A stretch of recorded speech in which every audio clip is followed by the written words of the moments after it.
Good afternoon, everyone. Good afternoon. Thank you. It's lovely to see you all. Thank you for coming. My name is Rose Karanja. I'm your host today. Woohoo! Yeah. Karibu to Mokoeti Downs 001. Oh, we've never had that accent. So welcome, Quintessential Readers Book Club. I'm really glad to have you and to our visitors. Thank you so much for coming. I'll be very brief. Today we are reviewing Havoc of Choice. That is the book we have today. Do you want to show it? The Havoc of Choice by Wanjiru Koinange. This is a Kenyan authentic lady who has written this book. She's in her 30s and we've gone around the world with a lot of books. We've gone around Africa, around the world. We've done real life stories, we've done fiction. And I thought, why not bring it back home? Yeah? Bring it back home. Recent happenings that are events that happen everywhere in the world. We are not an exception, and we went through the Havoc of Choice a couple of years ago. So I invite you all today to come and review with us. We'll be kicked off by our chairman, Professor PLO Lumumba, and we'll get rolling. So thank you very much, and I look forward to reviewing the book with you. Thank you. Thank you very much, my dear friends. Quintessential Book Club is a club that gives meaning to friendship and to intellect. And that, I think, is the essence of why we meet here. We become a part of our family and also exercise our minds and give pride of place to African authors. And the choice, Karozi, of this book, The Havoc of Choice, is one that I think all of us will agree was a good choice. The title speaks, and I was looking, why was it Havoc of Choice? Then I start meeting the Havoc of Choice in page 132. Yes. If you look at, you remember page 132, that is where you see the Havoc of Choice. We had argued enough times about the havoc of this choice of yours. That is Ngugi. And then, of course, ultimately, we have a whole chapter that speaks to the harvest of choice. I want us to contextualize this book. Is a book that talks about the situation in Kenya after the general elections in the year 2007. This was an election like no other. Yeah. It was an election when Kenyans voted peacefully. And the competition was unprecedented because the two candidates had worked together, having really joined the government as two individuals who were replacing a regime that had been in power for a very long time. But the honeymoon did not last long, like honeymoon don't. You then go into this election and everything is calm. The voters came out in their numbers, everybody anticipating us to have an election that would midwife us into a process and into a situation which would set Kenya on a totally different footing. But things went awry. So when we talk about the title Havoc of Choice, those of you who are present here, members of the book club, would speak to the title first. Why Havoc of Choice? And the very first time that we see the word or the title coming out is on page 132. If you look at page 132, that is the very first time that you see there is the talk about and the letter is a letter to Ngugi. So there are many things, there are themes, there is the overall theme, but there is also a sub-theme. Is it the theme havoc of choice at the national level, but there is also havoc of choice at the personal level. Who do you marry? And so that comes, if you look at that letter, the letter that is penned by the wife Kavata, that is the very first time, and I want somebody to read it, and not the whole letter. But if you turn to page 132 you are probably wondering. You are probably wondering how you didn't see this coming. Yes, Cookie. How could you not see this coming? We've argued enough times about the havoc of this choice of yours. I'm not here to do any more of that. I wrote this letter to you because I wanted you to say something I only recently found words for. Over the past few weeks, Anne has been constantly asking me what I hope my living will achieve. The hope is that you will realize that you made a mistake. But the reality is, I'm leaving you because I am broken. You broke me, Cookie, and I need to heal. This choice you have made succeeded in making me feel more abandoned and alone than I ever have imagined possible. That is the very first time that you see the whole idea of havoc of choice, and that speaks to the title by the good Wanjiru Koinange. This book, I bought it in November 2023, and then I did read it. Okay. Yeah, so when I was told, you're going to be invited, and this is the book. So I was like, I have that book. And I read it in I think I read it in 4 days. Wow. And I was still working, and I have a small baby, and I have everything. So that's how wonderful the book is. So it's a great choice.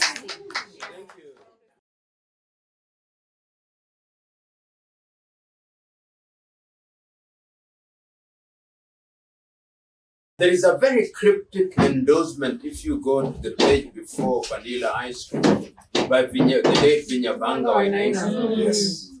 And my daughter, can you read that now with what Vinyavanga said? We failed to trust that we knew ourselves to be possible from the beginning.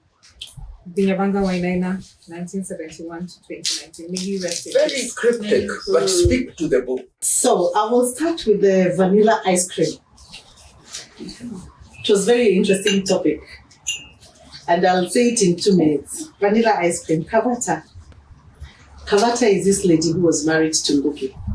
I call them cucumber, like Kikuyu and Akambu. Like this vanilla ice cream. The poor child told his mother, please bring me ice cream. Because the mother knew what she was going to do. She was actually going to leave the home. She was fleeing the home after church. Very good wife. Went to church with her family and her husband and her 2 children. And the pastor came home for lunch. And she had pangad at you women. Surely. Who does that? She had pangad her exit. She was leaving that day for America. Kavata had schemed herself. She was actually going to leave that home just because of politics. She sat lunch.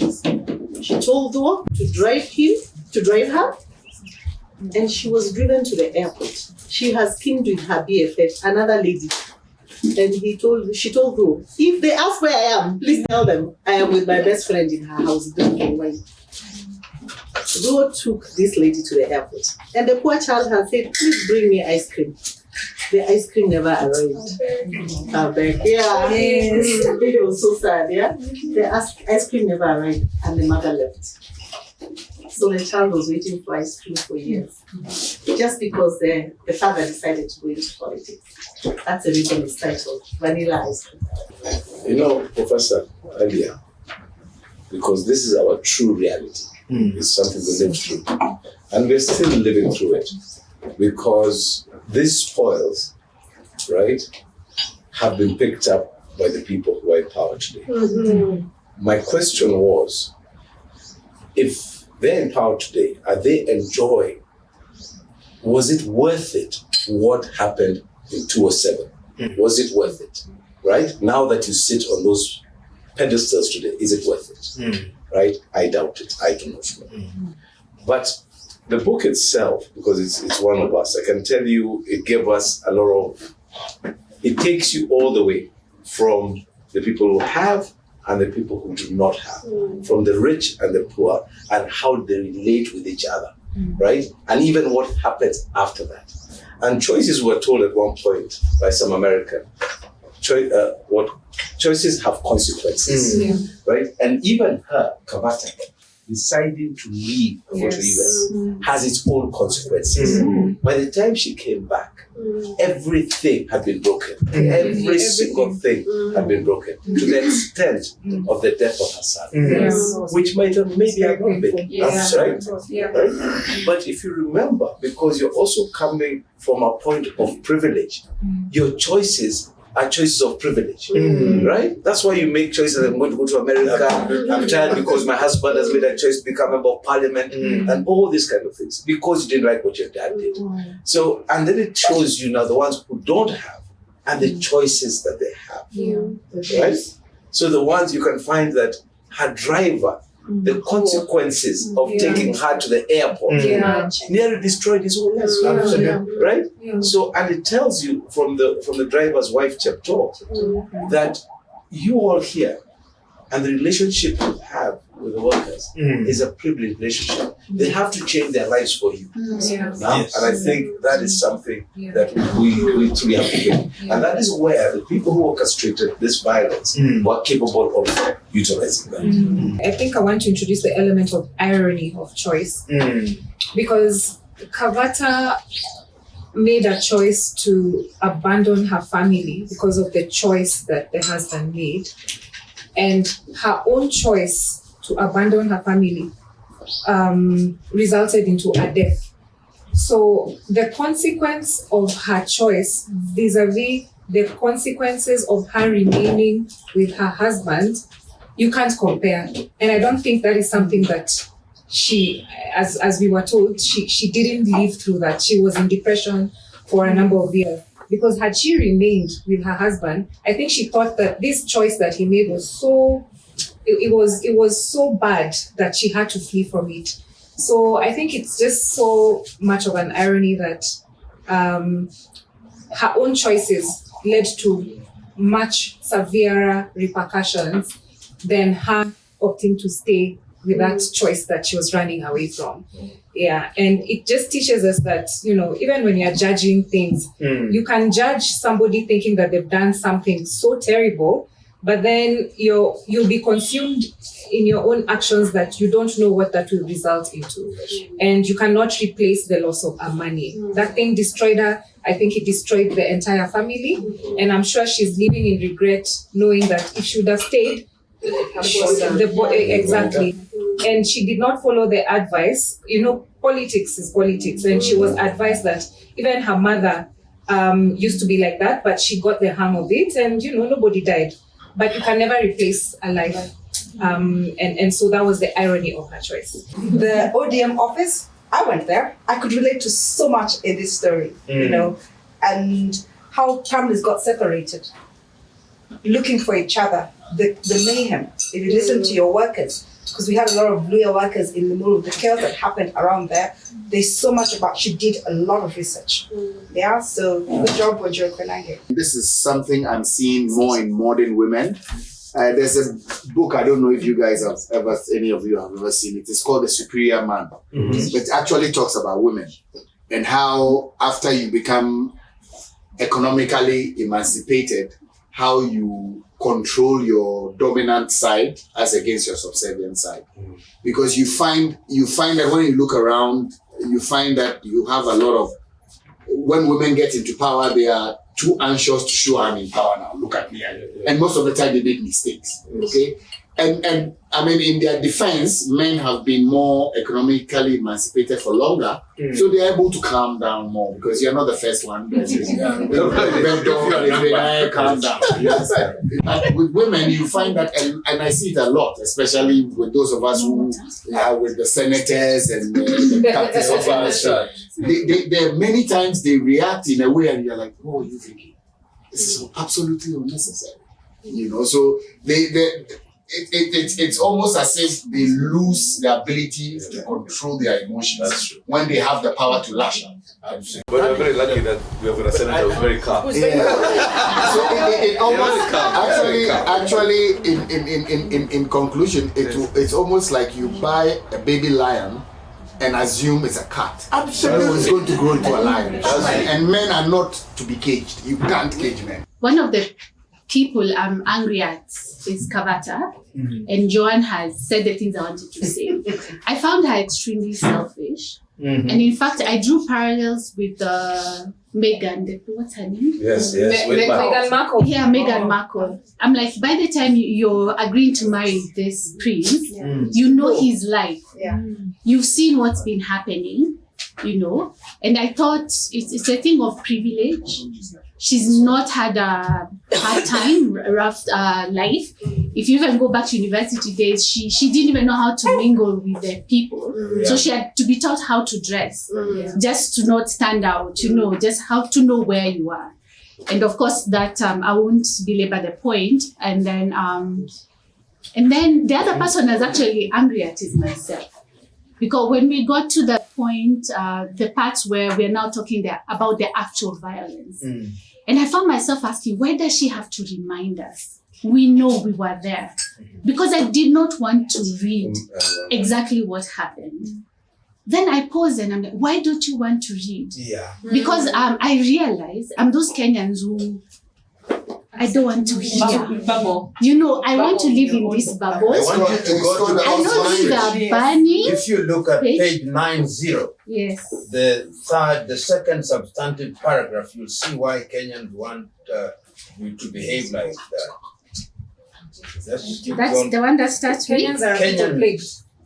Or Kenyans are people plagued with chronic amnesia. Yeah. We should learn from them. It's something that we Yes. do as a way of Of dealing. Yes. Dealing with our Yeah. trauma.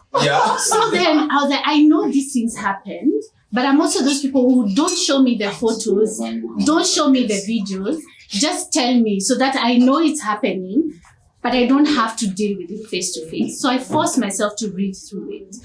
And I was so heartbroken because I remembered, I tried to go back and I was asking myself, where was I when all these things were happening? I lived somewhere on State House Road, I was very safe. Then we used to go and meet at Java and discuss what's happening over lattes. That's how removed I was. Of course, I empathized, I sympathized, I prayed, but that's it. And I drive down State House Road because it's guarded. Nothing can happen to me there. And I just waited it out. So that was a mirror to me to just, these things are happening. This time round. Just participate, be alert. Yeah, it's not enough to just vote and go hide in your house. Speak and be involved in whatever way you can. And then I think something else that broke my heart is, Prof, and you spoke about it a bit, you touched on it, is these people are still here. And this amnesia, the same people. How did we forget? I honestly, I don't understand. I feel like, I know we are Africans, and you've read African mythology and all that. Sometimes I feel like we are bewitched. Because, I can't explain. I have no logical explanation for where we are now. It is the same people that we are here. And God forbid we are going to another election in a few years. It's the same people. And if we ourselves now don't wake up to this reality, that the people are the same, it is us to change. They will never change, Yeah, so those are the themes that stood out for me. And the next election looks as if you're heading. People talk about Ghana and talk about how every country around Ghana has fought and Ghana has not fought. And I can tell you for free, the only thing that saves Ghana from fighting is because we have a pecking order sitting on top of the politicians that will cause them to order. You don't have that here. And you don't have that here because in the past, it was systematically erased by those who wanted to settle here. Because that's the best way to weaken you. Yes. If they cut off your structures and your morals and everything, now you are lost. Yes. So now these politicians do what they want. And they steal on Friday and are sitting in the front row on Sunday at church. Nobody cares. And the church is taking the money and everybody pretends that this money they are doling out belongs to them. Somebody who is completely poor, one day is MP and is sitting in a Range Rover and we all keep quiet. That cuts across Africa. But I think that you need to deliberately strengthen your traditional structures again. You need to have these people being able to be called, like Ruto. He is from Kalenjin land. There have to be elders there who tell him, sit down, stop disgracing us, stop stealing like this. Or Uhuru, comes from the Kikuyus. There are counsel there that he feels that his family will be disgraced if he continues doing things a certain way. If you don't have that check, it will be very difficult. Because politicians, as you can see from even America, they have no conscience. So if you leave them unchecked, I think you put in a very useful point going forward. And Kavata is in the United States with her cousin Mudeu. So she's coming back home. She arrives in Schiphol in the Netherlands. They say no planes are landing in Kenya. So she finds herself landing in Uganda and has to now travel by road and by rail to Nairobi. Then serendipity.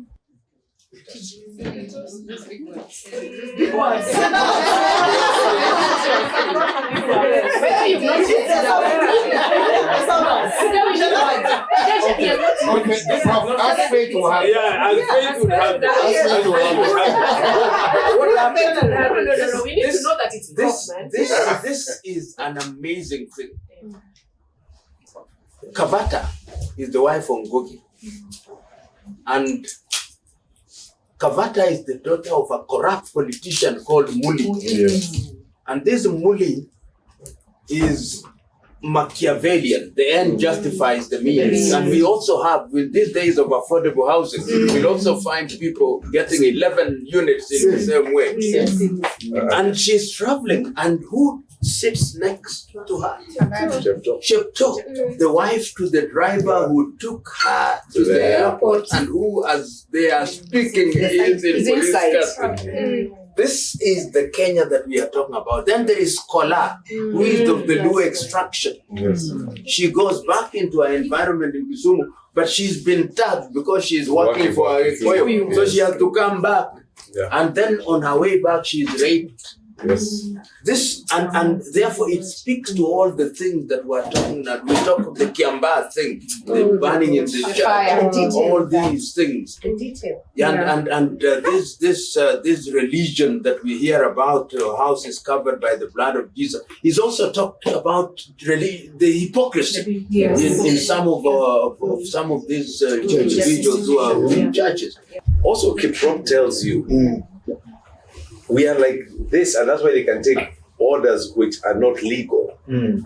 Is because of also the training that they have had.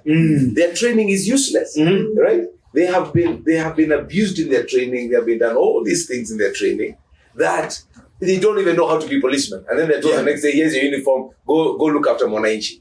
How is that going to happen? You paid, so the training itself is not right. If it was right, Kiprop would have not accepted go to stay the way he is.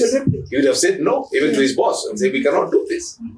On page 166. 166. That just struck a chord with how the recent Gen Z protest and how the police have been treating us. I actually put myself in the policeman's world and shoes. This is the context. It is because of the things they make you do when you are training at the NYS. How we thought like all of It is because of the things they make you do when you are training at the NYS, Kiprop explained. They treat you like you are worthless, like you have Ebola or something. And they give you the worst jobs. We are the ones who collect the bodies of people who have been hit by the cars on the highway. Sometimes they are so badly disfigured and have decomposed so much the hospitals and morgues won't take them. So we bury them ourselves like animals and wait for their ghosts to come for us. Then, after you are trained and have gotten used to being treated like shit, they give you a uniform and tell you, Ati, it is a symbol of power. And Ati, we should use it to protect Wananchi. But this time you feel as if the people should be protected from you. And then you will always be expected to bribe someone so that you can get a posting in a good police station or so you can join the traffic department. Most people make 4 times their salaries in traffic. So if you thought that these people are your friends in that street, then they're not. And you now understand why they can be so inhumane because of what their training has taken them to be. I mean, they're just very, in fact, there's a word for it. They're not inhuman, they're There's a word for it. They're But Tina, Yeah. let me ask you this. Now that you say it, in that sense, it means the policeman especially the traffic policeman, is no different from the politician. He's Yes. invested to be there, Oh, yes. and he needs to get the money back. Oh, yes. Some of them take loans Oh, to yes. pay to be on the street. That job. But So Kiprop has they told need to you pay back. you should fear us, not the other way around.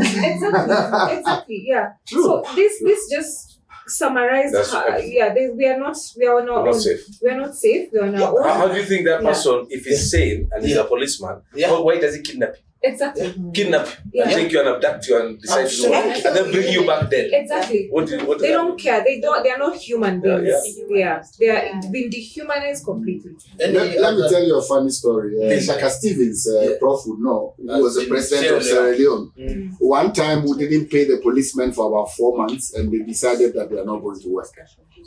So he came on a public speech. He said, well, if the policemen want to pretend that is their salaries that they live on and they will not come on the street, that is fine. The policemen were back the next day. Let's continue with the president. This is the president Okay. acknowledging that you take bribes. Yeah. I was deeply involved in the issues of peace in the Rift Valley, and these terrorists resonate deeply with me, especially Molo, Kuresoi, and Joro, where we tried to bring the Kikuyus on one side, the Kalenjins on one side, and where people could not access. So I was actually involved. We did some research with Professor Kimenyi, for Kipra, and then we went together to find out what are the causes of all these conflicts. I think at one point we were a professor, we brought in Dr. Martin Luther King. Yes, We Martin went Luther around King the country III. to get Martin Luther King III. I was instrumental in inspiring to come to Kenya to see the situation and what we can do. But the main point is, as I look at it, and the aspect of choice, I remember a situation where we were in especially Kuresoi area, Molo, Joro. So we interviewed people. We interviewed women who are raped, and then also interviewed the Kalenjins also.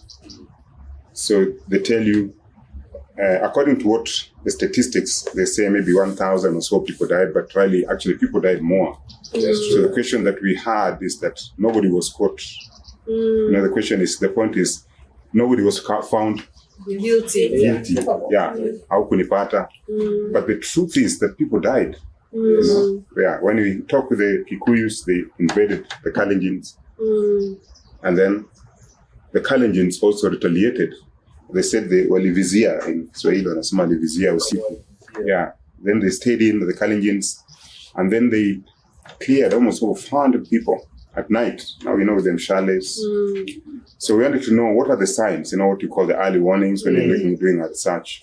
So we went together with Professor Kimenyi and we went down to, so they said, when the elections are coming, you go to the shops, the Kikuyu sell, what do you call it? Hardware. Yeah, so utapata Wakikuyu watakuwa wananunua panga na nini. If you see them buying a lot of that, then you know that's a sign, a warning sign. Panga, mishat, nini, but the Kalenjins watakuwa wananunua misumari. Then now you have to go to the community. Around those places, check, what are people doing? So that you can know what was inside it. Yeah, so these things do happen. So I was at the heart of that, and we were involved. And at least from that time after I did that, we did recommendations on what we thought would be the best way, brought young people. So we started something called Kurmol, meaning Kuresoi and Molo. And then the Kikuyus would say Dayo, the Kalenjins would say Kaliet. So we started something, So then we started like a choo-choo train. When the Kikuyus are saying Kaliet Dayo, Kaliet Dayo, Kaliet.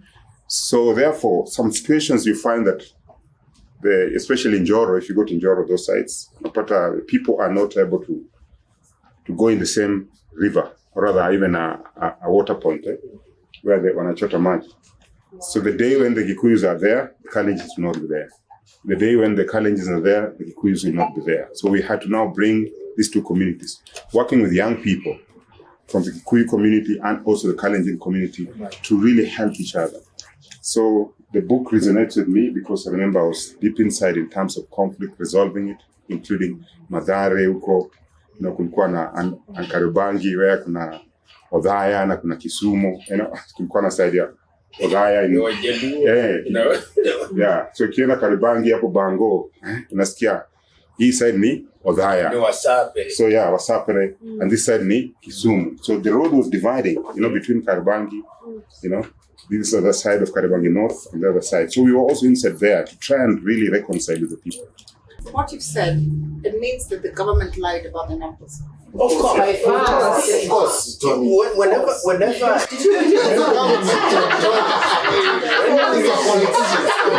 when you receive official statistics from any part of the world, multiply by 10.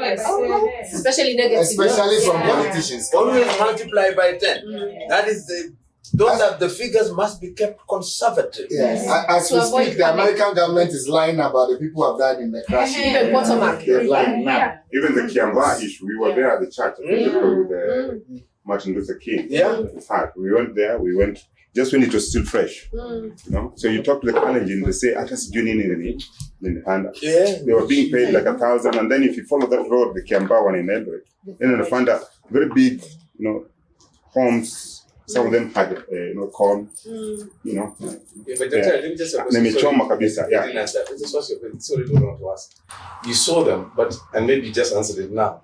But why would I pick and kill my neighbor? We went to school with them, we were in the same school, we work, we were friends, we work together, we even go out to have drinks together in the evening, and then now we are killing each other. What was that? Yeah. So anyway, from our own findings, because you talk with both communities and then bring these people, because they say, who are coming to ground? There was my friend, So the Kalenjins were paid in the 1,000, and they went, burning the houses. Like let's say these streets, all spot, until the Kiamba Church. How many of you have read Koigi Wawa Mwere's Toward Genocide in Kenya, the Curse of Negative Ethnicity? If you've read Koigi actually answers our question. The Kenyan politician, and to a certain extent the African politician, succeeds in capturing the imagination of the common people. And what do? By demonizing the other person. They tell you that your problem is because of ethnic group A. And therefore, if you are in ethnic group B, therefore we must hate group A. When we hate them and kill them, then our circumstances will change. The reality is that it is never like that. So that is part of the problem. That is why, and you saw it even in the Rwanda genocide, that somebody could kill their wife.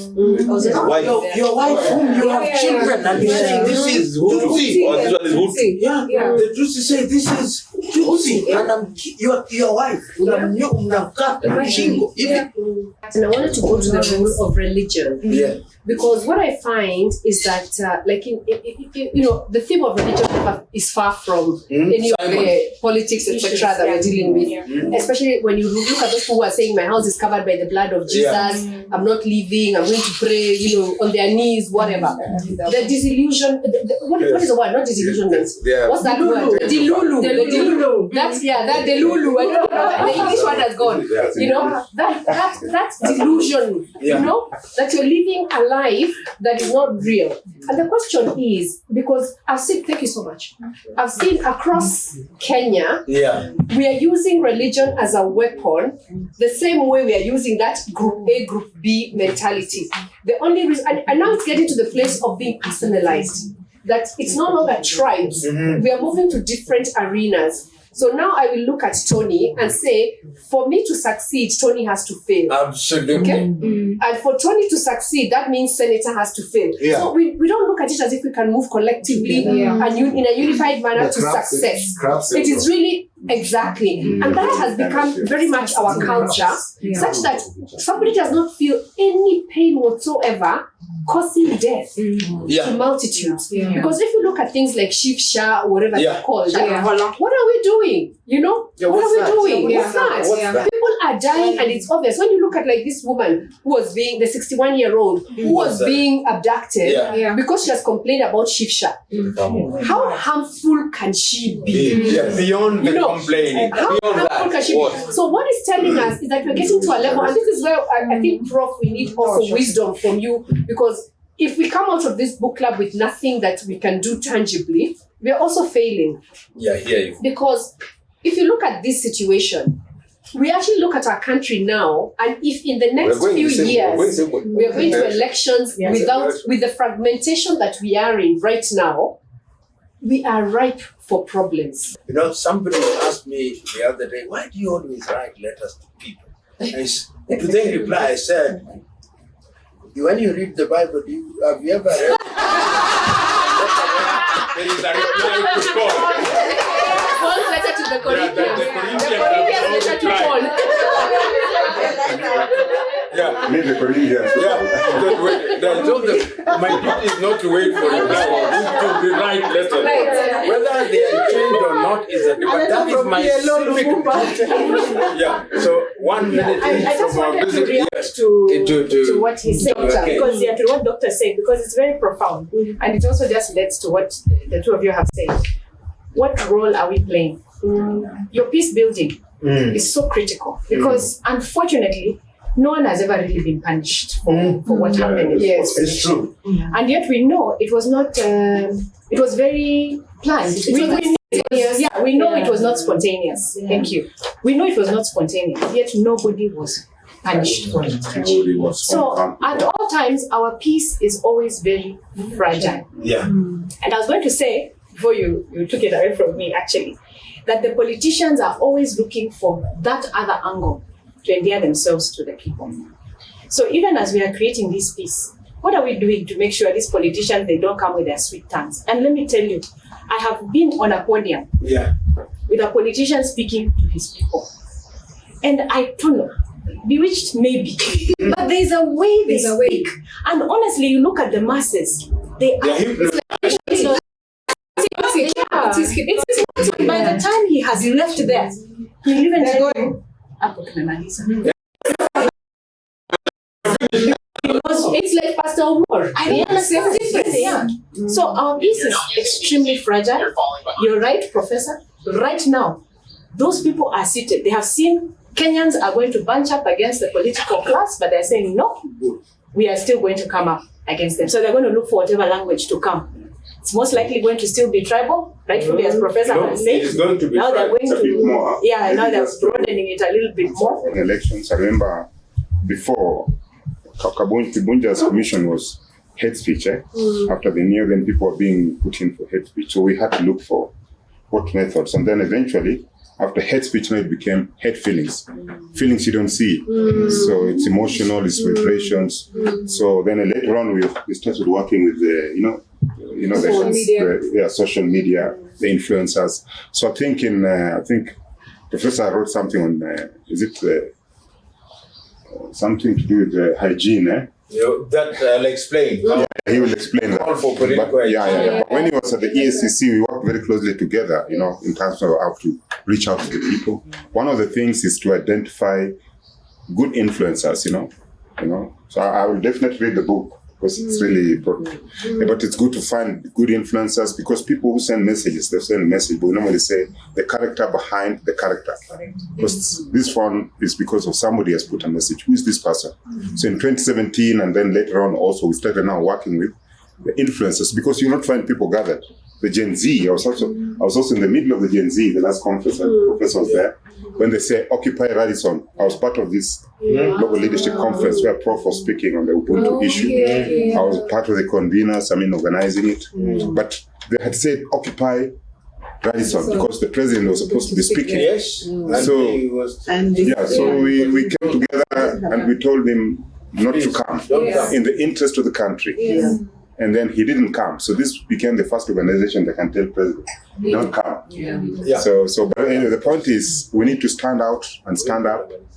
And then, so see how that. So funny enough, I read this book maybe in 2023. Okay. So it's very interesting that now you are reading it now. Yeah. But for me, when I was reading it at that point, it was very emotional because one, I don't think I've read a book that I could relate so well with. Because fine, when you're younger, you could read Thiongo, but you're young, so you really don't understand. But now this one feels very personal. So I remember telling myself, I wish this does not happen again. But now this is something that we are seeing that could happen again. It's a build-up. And so for me, I'd say how we can be able to be ensure that this doesn't happen is being very vocal, because I think either it's the generation that was then there, that people are not, would be very silent. You'd see your neighbor getting hurt, and instead of going to help them, you're staying back. But the generation that is here currently is more of, if I die or if I don't die, I'd rather help my neighbor than watch them die. So it's more of having the continuous conversations, especially now. Back then, 2007, there was a lot of social media. But now we can be able to amplify that much, much more and keep the conversations going. Because since our president was elected, we've had so many conversations continuously, just being angry continuously, which is something that never used to happen before. Because we'd have elections, complain maybe for the first year, for example, and then the conversation picks it up again. Pick it up again a year to the elections. But now the conversations are constantly happening. So that means that we can't be brainwashed per se if we're continuously active in just airing out whatever it is that we are seeing wrong. Because that's the kick, not just being silent, because we are a very silent generation. So it's just being able to be as vocal as possible, use social media as possible, because now everyone is on social media. And so I was asking someone, now that the Gen Z movement has silenced kidogo, what needs to happen to ensure that we continue?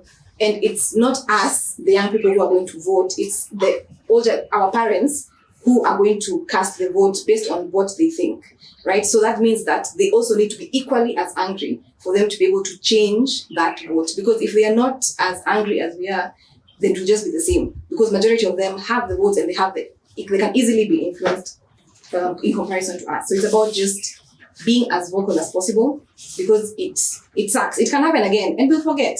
It happens again after another two elections and we forget. So it's just speaking out. I heard you talk about Goma not too long ago, I think last week. Goma is here, just next to us. It's happening. We are not afraid. This guy is not afraid. And I guess we just have to stand up, keep the social media moving, like we've said, so that in the next 2 years we are not cheated again. And I think, I don't want to say we are bewitched, but... you foolish Galatians. Yeah, that's my take. Black magic. I have done a bit of study about the situations. 2007 is very key. And because of the ramifications that were there after the 2007, I think not enough measures have been taken to heal the country. So when you go to the belly of what is happening right now, it's key. The whole thing is just a key indicator that we are about to have another 2007. Now, she has mentioned the millennials and the Gen X. We are not doing anything. We are still having these conversations in our dining tables, having lattes or having whiskeys in bars. We are having those conversations there. Yet the Gen Z, the young people who can't even vote at this time, are not going out in the streets and saying, no, this is enough. Yeah? We are not coming out to support them. We may not go out in the streets, but what are we doing to support them? What are we doing to bring our voice to the situation?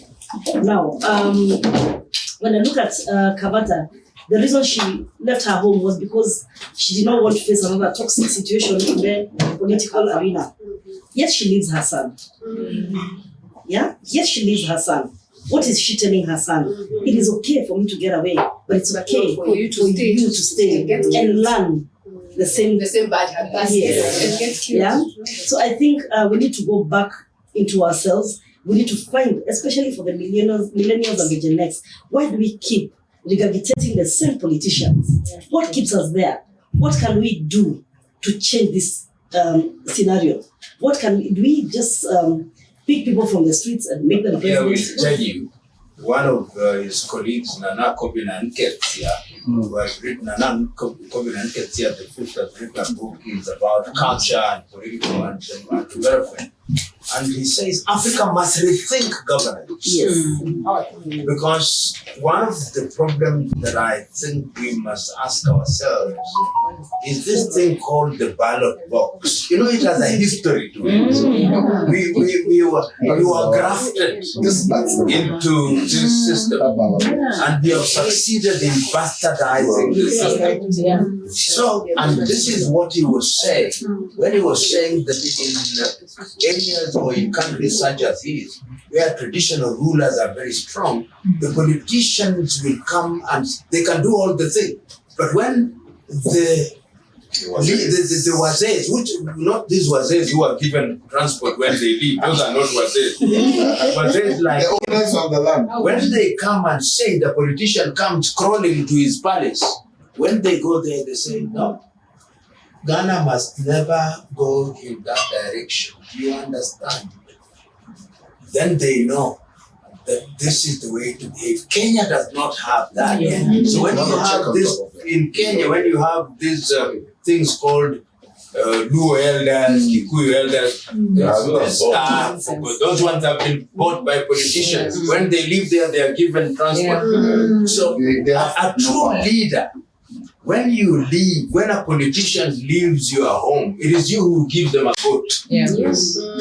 Because once you receive money from them, you cannot contradict them. So that is one of the things that going forward, even, and that is the problem in Kenya that you can see in this book, when you talk about religion and religious leaders. When you go to a church, do you ever announce the amount of money you've given as offering at time? Why do the politicians think that they should tell us they have given 2 million? From where? Why should they tell us? You give it quietly so that the left does not know what the right is doing. By now, it should be very clear. We have gone back to the tribal lines. Yes. We are not seeing it, but that is exactly where we have gone back. And it is so sad because it's just 2 years into the presidency. So can you imagine another 3 years? Once you realize this person or this environment is toxic, you want to just get up and run away from it, other than maybe sit and face it, try and see how you can make it better. Okay, we can't blame her, but again, at least there are those things that are stronger than you just getting away from the toxic environment. Your child must be something at least you can stay around for. Remember, we always ask a woman, why are you staying around? Again, for your kids. Why? Again, that comes up in every other conversation. You cannot stay in a toxic environment, We are here now and not nowhere. Meaning, this is all we have. I don't care what you plan for tonight. Tonight is not a guarantee. It's not a guarantee. It's a blessing. It's a gift. So yesterday is finished. Today is here. Tomorrow's not promised. We are Africans before anything else. Because I'll tell you what I think is going to save this world. I think that first of all, we have to understand we live in a global village. If you say, no, me, I don't focus for only Kenya because I'm a day for Kenya. No, this is a global village. Everything is happening, and guess what? When it happens somewhere, it affects us.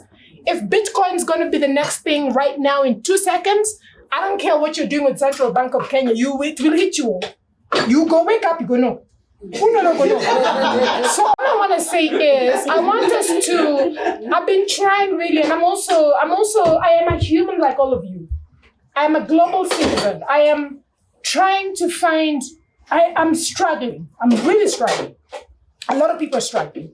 Whether you say it or not, I don't mind. It's okay. But I think what we need to do is to remember the one other factor that we have in common besides humanity is love. Whether you lost it, whether you are not tapping into it, we have it. The only thing that can heal us as humans. Because please can we remember we're first humans. Kenya is too small a place right now to say what happened in 1926. I'm not knocking off Kavita and the book. I'm not knocking off the history. I'm not knocking off the reality of Kenya. I'm saying, can we wake up and understand that the first thing we are is humans? And because we are humans, then there's a shift. What can we do? What is it that's going to save us? Bitcoin? No.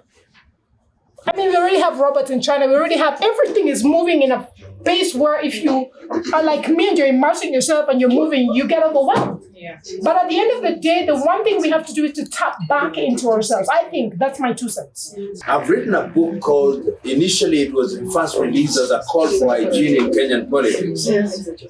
Then it was produced as sanitizing Kenyan politics. It's exactly about, is not more than 100 pages and is much more factual. Is about what happened in 2007.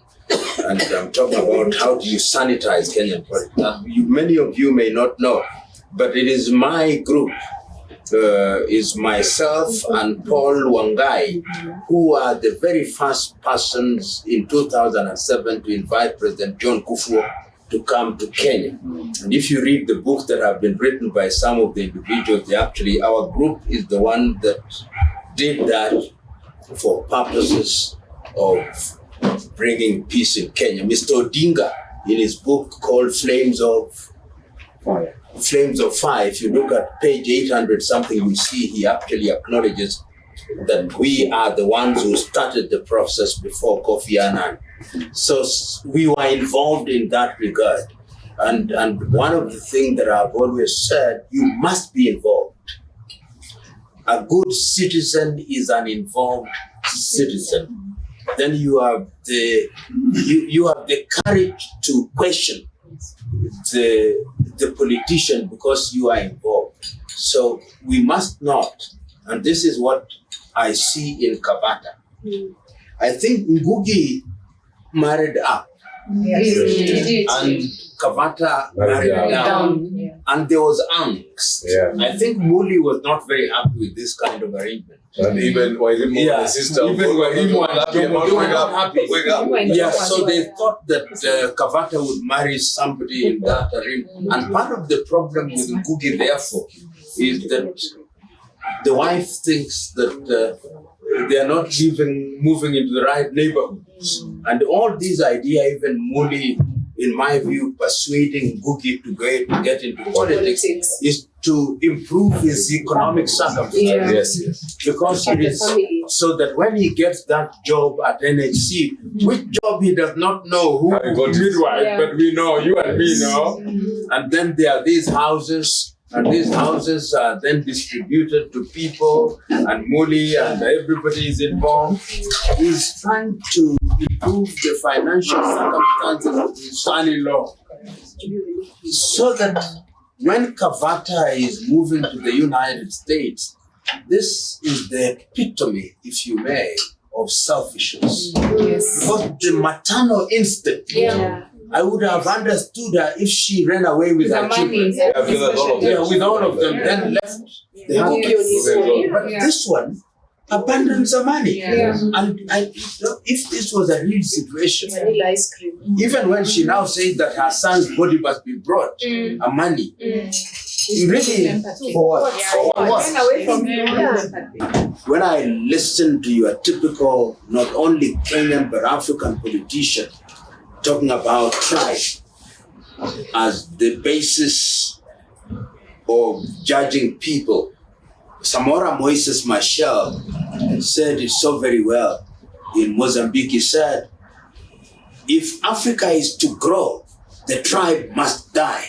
And he said, when I say the tribe must die, I do not mean that our ethnic identities must die. They must be retained and strengthened for cultural identity. But our politics and judgment must not be clouded by them.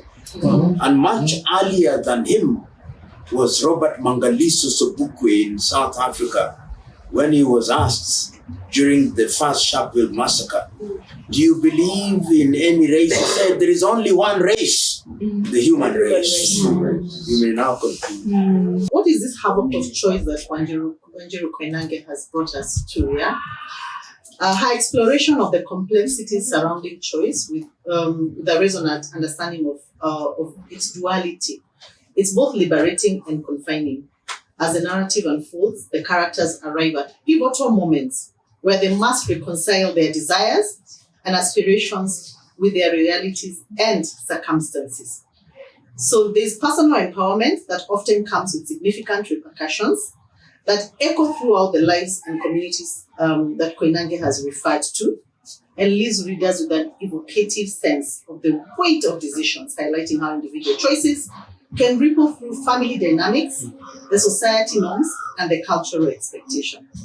So what we would say is that the narrative invites deep consideration of your responsibility that accompanies your freedom. So I guess now what are we talking about? In 2 years from now, which is 20 years from when we went through the other book, I think 7 appears to be a dangerous number. August, yeah? Yes, By the way, so whatever we must do, Either we bewitch, or we call upon the mountains, or we do whatever we will do. I think, yes, I think we have to take responsibilities. Yeah, we are not going to be tribal. We are not going to look at what the past has. We are not going to look at these politicians who voted yes or no. It is our conscience. Yeah, let's not be driven by our selfishness, because there's a lot of selfishness in this book. Every character is selfish. Yeah. Yeah, from Muli to Duo to Kavata to everybody is selfish. Yeah, it is what is in it for me. Yeah, so let's not be driven by selfishness, because this is where we will end up. Thank you very much. You're